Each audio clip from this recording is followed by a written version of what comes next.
Bismillahirrahmanirrahim. Assalamualaikum warahmatullahi wabarakatuh.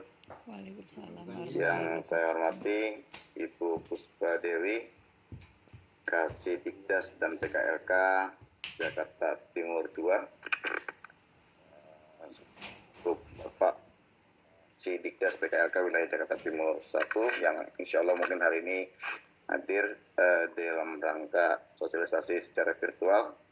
Terima kasih Ibu atas waktunya bisa membuka acara hari ini. Alhamdulillah rekan-rekan semua tim Helpdesk Jakarta Timur, Pak Tumeri, Pak Joko Cahyono, Pak Saidin, Sidik dan lain-lain, Bang Abdul Mujid juga terima kasih atas waktunya. Bapak Ibu rekan-rekan, sebenarnya sih ini bukan tugas saya nih. Kemarin sudah saya bagi-bagi tugas ke Pak Joko, Pak Tumeri gitu ya, untuk menyampaikan dari ini gitu. Karena kemarin kita ketemu di 115, sudah saya sampaikan bahwa ayo kita sama-sama karena memang waktunya sudah dekat, virtual saja karena mengingat saat ini masih pandemi. Tapi insya Allah karena barusan saya didaulat sama pembawa acara, ya mau nggak mau nih, ya mau nggak mau, mohon maaf.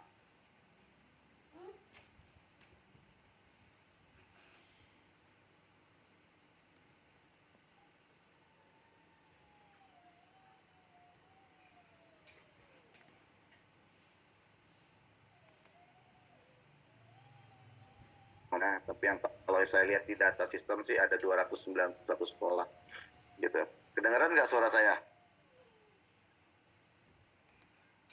Kedengaran nggak suara saya? Ya, kedengaran jelas Pak Indra, jelas. Jelas ya?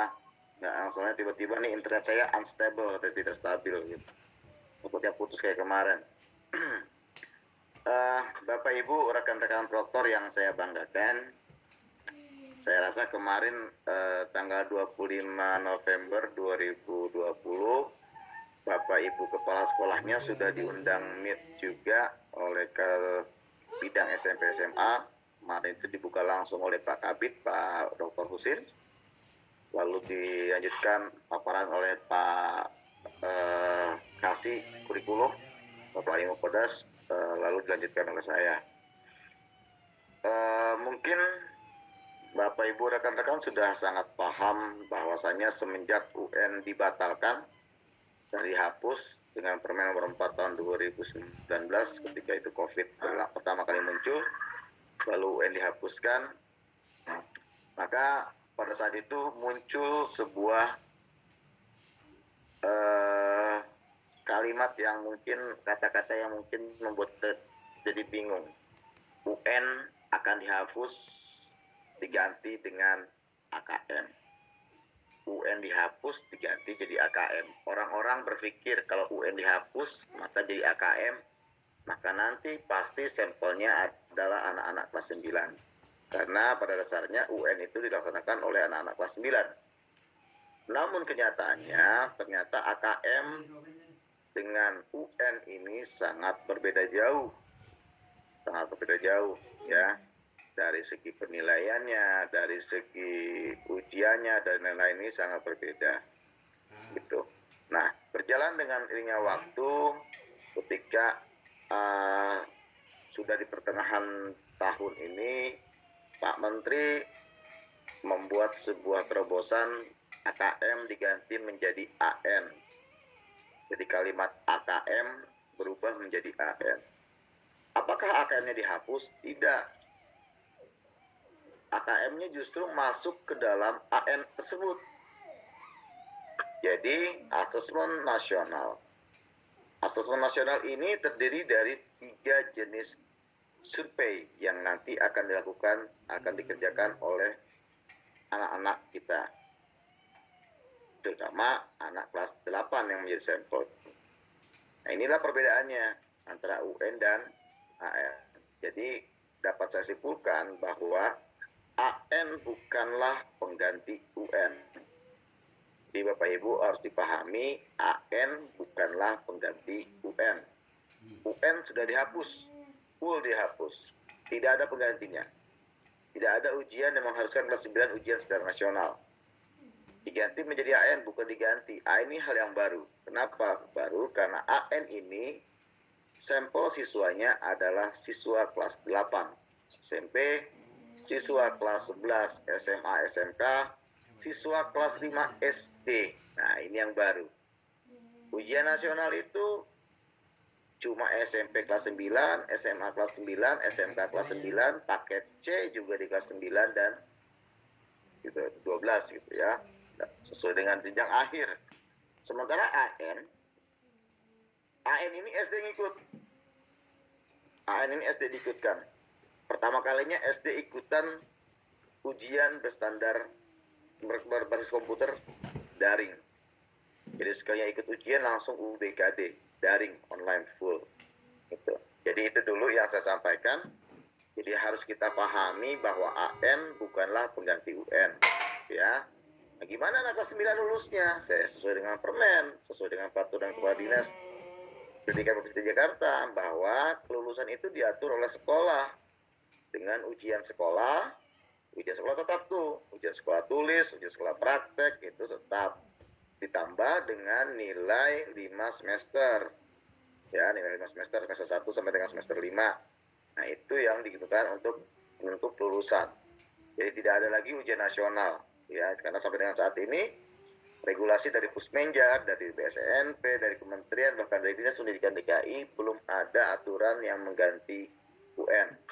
Tetap saja untuk lulusan dikembalikan sekolah dalam bentuk ujian sekolah, ya, ujian sekolah baik ujian sekolah tulis maupun praktik, gitu ya. Baik, itu sekilas sedikit tentang kenapa tiba-tiba sekarang muncul AN dan tiba-tiba sekarang kenapa langsung tiba-tiba muncul tiba-tiba SSB wajib semua sekolah. Saya akan sedikit mempresentasikan ini yang kemarin saya kasih di kepala sekolah. Izin Pak Joko untuk mempresentasikan ya. Nah, Pak Joko saya belum dikasih ini nih, belum dikasih izin untuk screen sharing.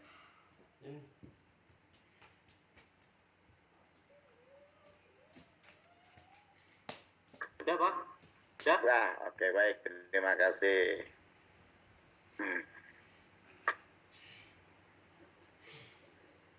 Oke. Jadi, saya sudah share ini Bapak Ibu.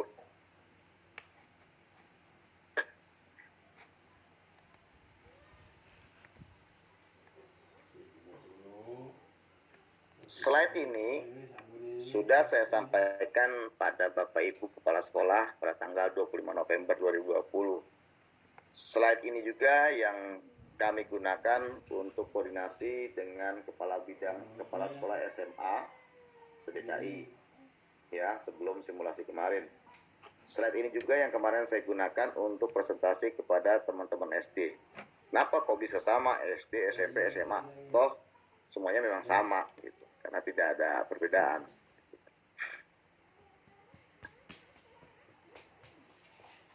Bapak Ibu rekan-rekan, ini yang kita siapkan. Sama halnya pada saat UNBK tahun lalu, di bulan Desember, November ini adalah jadwalnya simulasi pertama. Dulu UNBK simulasi pertama itu tidak wajib, hanya sekolah-sekolah tertentu saja yang boleh, yang mau ikut simulasi 1. Yang nggak ikut tidak ada masalah, ya, nggak masalah. Nah, untuk simulasi skala besar UBKD 2020 untuk siswa ini, untuk SMP, SMA, SMK diwajibkan semua sekolah ikut. Kenapa SMP, SMA, SMK diwajibkan? Karena pihak Pusmenjar meyakini bahwa kita, teman-teman SMP, SMA, SMK itu sudah merasakan duluan ujian berbasis komputer. Jadi dianggap mampu dari segi perangkatnya, dari segi teknologinya, dari segi SDM-nya. Karena kita sudah mampu lah, saya sampaikan sudah mampu. Dan yang kedua, kita sudah terbiasa gitu loh. Dulu pas UNBK tiba-tiba jam 7 pagi online aktif status server, tiba-tiba pas ujian statusnya offline semua, panik segala macam. persiapan 5 hari 6 hari begadang di sekolah, kita sudah kuat itu. Ya, sudah terbiasa. Nah, ini simulasi hanya 2 hari. Tidak ada yang perlu disiapkan server, tidak perlu install exam browser, tidak perlu download itu namanya PHD dan macam. Maka saya rasa itulah alasan kenapa Pusmenjar yang dulunya Puspendik mewajibkan kita SMP, SMA, SMK untuk ikut full dan menyatakan siswanya 5 orang. Kalau untuk SD dibatasi, hanya mereka yang ikut teknis KKG kemarin. Ada 15 sekolah yang ikut. Tapi DKI mencoba meminta ada sekitar 200 sekolah yang diusulkan. Rencana jadwal pelaksanaan kegiatan SSB siswa ini untuk SMK kemarin sudah, SMA juga sudah, alhamdulillah SMA berhasil. SMP ini simulasi dimulai tanggal 1. Namun nanti tim helpdesk itu nanti loginya mulai hari tanggal 30, Kang Joko. Ya, tanggal 30 itu undangannya sudah saya share di grup itu. Ya, tanggal 30 pagi kita sudah langsung masuk di Zoom meeting. Untuk jenjang SD-nya itu tanggal 8 Desember. Kenapa sih SD disebutin juga Pak Indra? Ini kan sosialisasi tentang SMP. Kenapa SD disebutkan juga? Karena kita dapat tugas nih dari kementerian, dari Pusmenjar. Karena SD ini baru pertama kali, kita kebagian untuk mendesiminasikan, memberikan sedikit pengetahuan kita tentang tes daring atau tes komputer kepada teman-teman proper SD. Ya, proper SD. Jadi nanti tolong sekolah-sekolah negeri, sekolah-sekolah swasta yang mungkin di sampingnya ada sekolah SD segala macam disampaikan informasinya bahwa nanti SD akan ada UBKD, AKM gitu ya atau AN. Sampaikan, jangan pelit-pelit lah. Nanti insya Allah ketika berbagi, insya Allah teman-teman akan lebih mantap lagi. Sekolah pesertanya ini saya sampaikan, SMP semuanya wajib, SD tidak. Nah untuk SMP, ini setiap sekolah peserta diminta untuk mempersiapkan maksimal 5 siswa, hanya 5 siswa saja. Untuk simulasi ini hanya 5 siswa. Ya, siapa aja siswanya? Silakan rekan-rekan dipilih siswa-siswa yang memang pertama memiliki fasilitas. Internet di rumahnya bagus, laptopnya bagus. Kenapa?